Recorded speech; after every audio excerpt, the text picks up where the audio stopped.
มีการประกาศผลรางวัล Quality Award ประจำปีนี้นะคะไปติดตามพร้อมกับเหตุการณ์อื่นๆที่เกิดขึ้นในรอบวันค่ะการประกาศผลรางวัล Quality Award ปี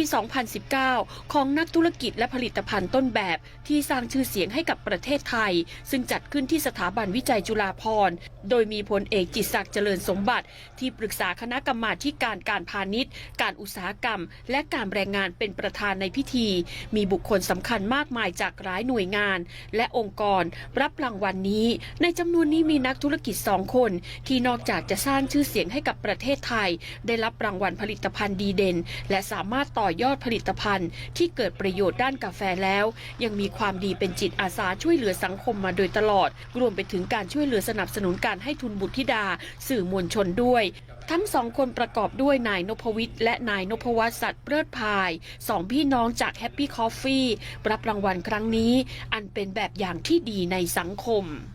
เป็นรางวัลที่การันตีได้ว่าสินค้าของเราเนี่ยเป็นสินค้าที่มีคุณภาพจริงๆนะครับซึ่งตรงกับปณิธานของบริษัทนะครับซึ่งก็คือคุณธรรมนำธุรกิจเราต้องมั่นใจว่าสินค้าของเราเนี่ยมีผลิตภาพที่ยอดเยี่ยมแล้วก็ปลอดภัยกับผู้บริโภคนะครับเราคือองค์กรที่ใส่ใจในเรื่องของสุขภาพของผู้บริโภคมาโดยตลอดครับปัจจุบันเราสามารถสร้างเครือข่ายผู้บริโภคได้อย่างทรงพลังครับทั้งในประเทศไทยแล้วก็ประเทศเพื่อนบ้านของเราอย่างเช่นสปป.ลาวแล้วก็กัมพูชาครับ